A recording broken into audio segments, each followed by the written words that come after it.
Up next on News 31 at 6, a plea agreement falls short, and now it's start all over again in the trial against a high school coach accused of sexually assaulting one of his students.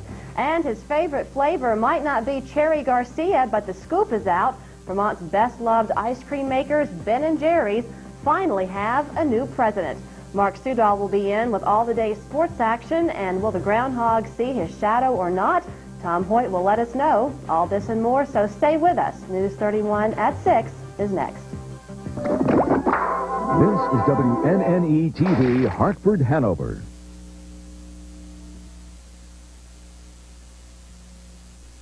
A nolo contendere plea that is not contesting the charge, and the judge said that that was inappropriate in this case. The plea bargain failed, and now two former high school coaches are heading to trial. And now, Vermont and New Hampshire's #1 news source. It's News 31 with Julie Beatty, sports with Mark Sudol, and Tom Hoyt with weather. Good evening, everyone. It could be back to square one in the cases against two former high school coaches originally indicted for an alleged sexual assault against a student. Today, a plea agreement couldn't be reached who refused to plead guilty to a reduced charge of criminal threatening. News 31's Tina Detel reports. Also today, a hearing for a speedy trial was heard. Well, whether it's victims' rights or tougher laws against violent offenders, crime's a hot topic at the State House these days, and victims advocates say it's about time. Pushing hardest for change is Senator Susan Sweetser, new chair of the Senate Judiciary Committee. She's sponsoring more than a dozen tough crime bills, including a Victims' Bill of Rights and parole reform. For me, it meant looking at what is probably the most important bill that will help crime victims, and I think that that's the Victims' Bill of Rights. Sweetser has said she doesn't expect her bill to pass, but hopefully it will begin to make people aware of how violent attacks can forever ruin a victim's life. Vermont U.S. Senator Patrick Leahy says Vermonters' taxes will skyrocket if Congress passes a balanced budget amendment. Leahy claims the amendment simply forces individual states to pay for federal programs, and that means taxpayers will have to foot the bill. The study done, a nonpartisan study done, shows that taxes in Vermont would go up anywhere from 25 to 30% just to cover the additional services that we need. We're not talking about unessential things, but things that we consider essential. Leahy, who is a Democrat, was one of 10 senators to vote against the measure. Well, it is tax time again, but not for some 7,000 state employees in Vermont. Apparently, a problem with the state's new computer system has messed everything up with the employees' W-2 forms. State workers should be getting the forms as early as tomorrow, but the IRS has agreed to give them an extra 2 months to file their taxes without being penalized. Local welfare directors in New Hampshire say the proposed cuts by the Department of Health and Human Services, as ordered by Governor Merrill, will only shift the financial burden to the state's 234 cities and towns. The governor and state officials deny the claim, but local welfare directors point to the recent elimination of the state-funded emergency assistance program, a $500,000 loss they must now absorb. It's gotten that far. With the cut in emergency assistance last week, we have seen an increase in folks who need assistance with security deposits or first month's rent, and those folks are calling in and saying, I called the state of New Hampshire and that program's no longer available, and they told me to call you. So we're already seeing the effects of one cut that just happened last week. I think the whole purpose is to try to control costs and certainly not pass any costs on to the locals. But effectively, as we see the welfare reform process bloom within the state of New Hampshire, we're hoping to see people move into employment and independence on a more timely basis, thus saving the state money and thus saving the locals money. Answers to exactly how deep the cuts will be and where they'll be felt will be known in 2 weeks when the governor gives his budget address. Governor Merrill and the Executive Council convened today at the State House in Concord. Among other things, the governor said the state's revenue is almost $8 million ahead of projections for the first month of the year. But he warned lawmakers not to tamper with its tax structure. Merrill also addressed the latest challenge to New Hampshire's first-in-the-nation primary status. First it was Arizona, now Delaware wants to steal the show. I did not get a commitment from Tom Carper. He is a Democratic governor, and he is in a rather awkward position. His Democratic delegation wouldn't be able to be seated at the Democratic convention because if Delaware moves within a week of New Hampshire, it violates their rules. Delaware has primarily been a caucus state in the past. It's never had a primary as such, certainly not one that would challenge New Hampshire's clear record. Arlen Specter is the most recent presidential hopeful to pledge his support to New Hampshire. The Pennsylvania senator pointed to the Granite State's long tradition of being number one. Well, it's one of the most popular companies in the country, so popular, in fact, that normally well-reserved conservative businessmen found themselves doing just about anything for a chance to be president of Ben & Jerry's. Well, after a 7-month search and 20,000 applications, the well-known ice cream makers from Waterbury now have a new CEO. Robert Holland Jr., a top executive from New York, rhymed his way into the company. Holland wrote a poem about how much he wanted the position and told reporters today the job is a dream come true. Great product, great consumer franchise, a caring corporate concern, and somebody wants to pay you to do this. I think this is terrific. Holland will take over for company co-founder Ben Cohen, who is stepping down, he says, because the company has grown too big for him to manage. The company is one of the most successful in the country, doing more than $150 million in business last year. Among the thousands who applied for the job, Harold French of Warner, New Hampshire, who said after years of milking cows, he was ready to be on the other side of the industry. Well, still to come on News 31 at 6, Mark Sudol's in with sports. The Kearsarge boys clawed their way to victory last night. Those highlights plus the rest of the day's sports. But first, it might not put you on easy street, but you can land yourself into a lot more money than you have now. We'll tell you how when we come back. And seeing that Ben & Jerry things didn't work out for me, I'll come back and get a look at the forecast for you in just a couple of minutes. 2% off the lowest ticketed. 1 month into the new year, and if you've thought about trying to invest your money, there really is no better time than now. But if you aren't sure how or where you want to invest, some tips in this week's Kiplinger Personal Finance Report. How's the fund doing? You won't catch George Weirs getting nervous over a bad year or two in the market. He's watched his money grow over a decade of investing in stock mutual funds, which is why he's here today, helping his son get started in stock funds too. They might go down 1 year, they might go down 2 years, they might go down 3 years. But I think if you took any 10 years, you're going to find that they've grown and grown at quite a good rate. But last year was dismal.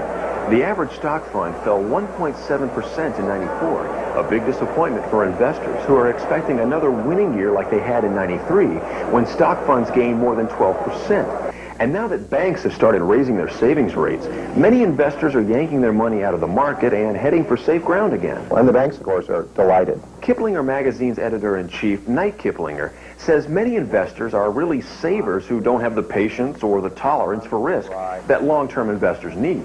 And while 5, 6, and 7% returns at the bank may not match the potential of the stock market, he says 1995 should still be a good year for savers. As long as the interest rate you can get on fixed guaranteed deposits, treasury bills, CDs, things like that, are several percentage points above the rate of inflation, and they are now and will continue to be for the next year or so, those savings investments are a good place to be. Of course, if you can stand the risk and you're willing to wait out the downturns, stocks overall still outperform all other investments. And for George and Scott Weirs, that's a risk worth taking. We just hope the market gets better and better. This is Kiplinger's Personal Finance Report.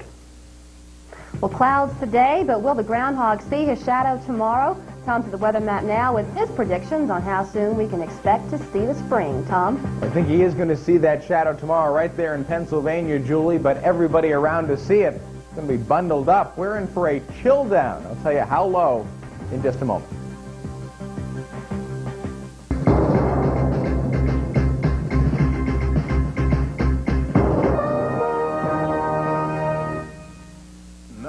News 31 weather with Tom Hoyt.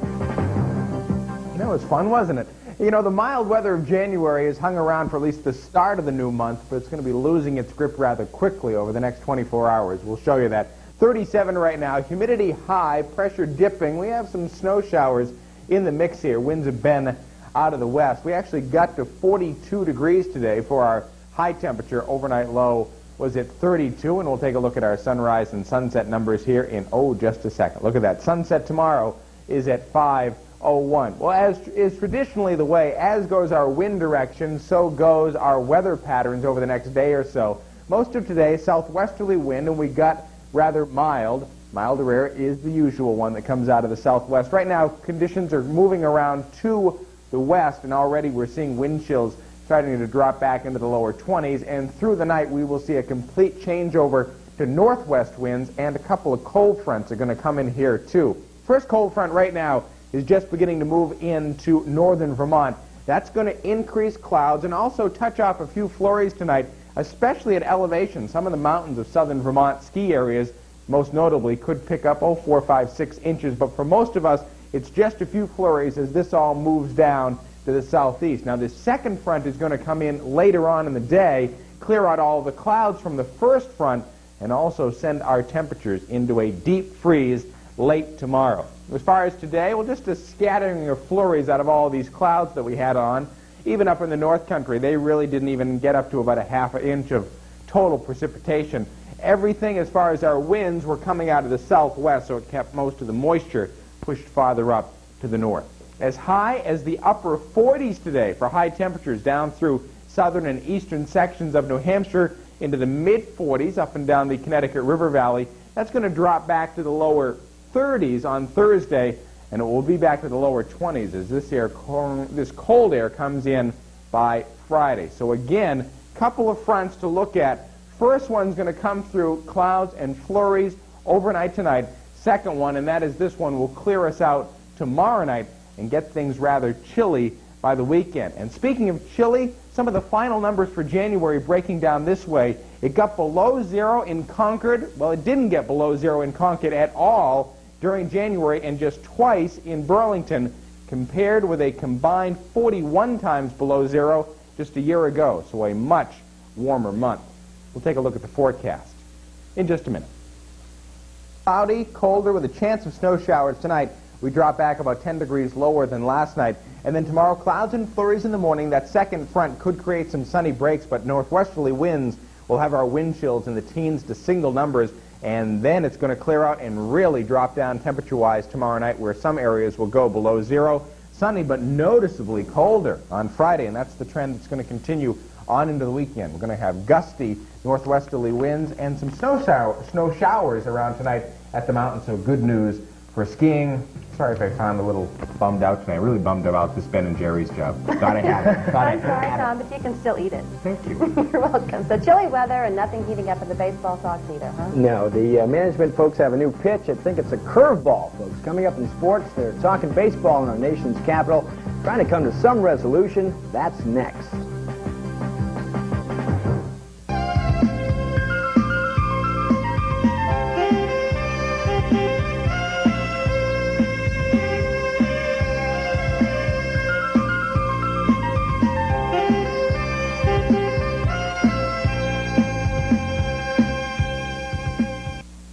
Would I let my... When they come out of the dishwasher? Are you kidding? I use Cascade. It leaves my dishes sanitary. And now, News 31 Sports with Mark Sudol.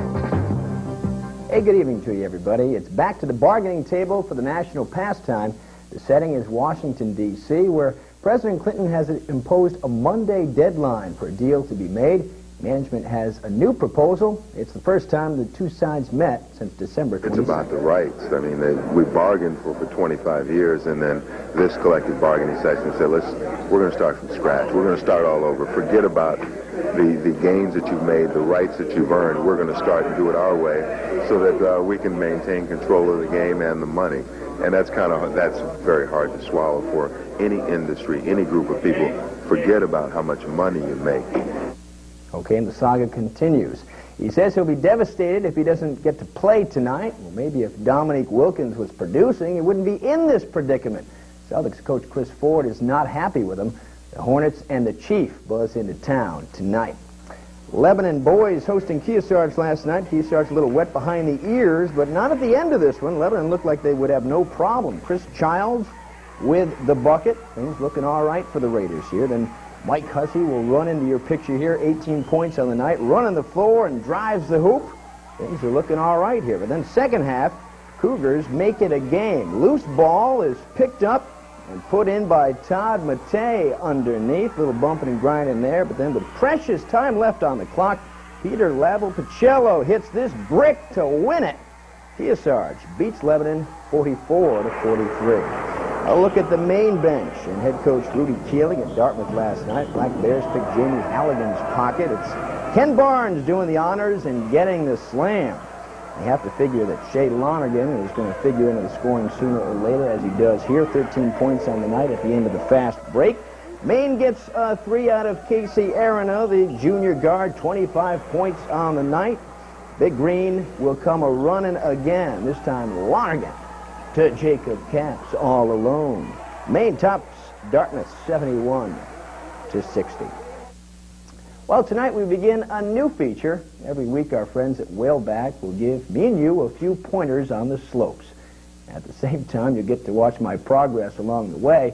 So here it is, this week's Market Street Buffet and Bakery Ski Tip. All right, Larry, I guess I'm what you call a beginning skier. Tell me what we're going to learn today. Well, today we're going to talk about improving balance, which would include your stance as well as your hand position. So maybe, Mark, we can get a look at you coming down and see how you're doing. Super.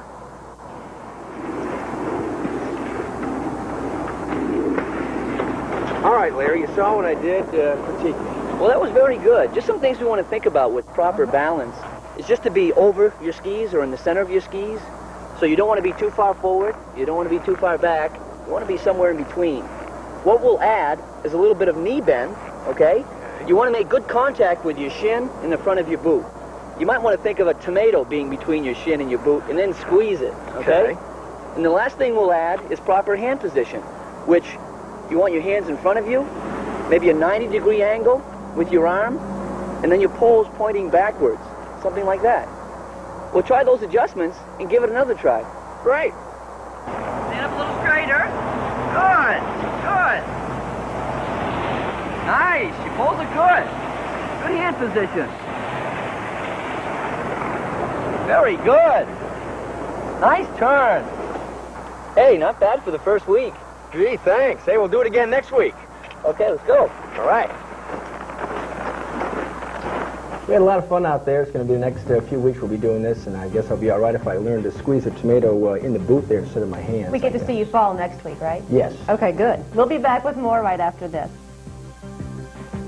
Use your credit card and receive Michael Landon Memories with Laughter and Love free, or send $4.99 plus $3.49 shipping and handling to Little House, Department 3, Richmond, Virginia. That does it for us. We'll see you back here again at 11. Good night.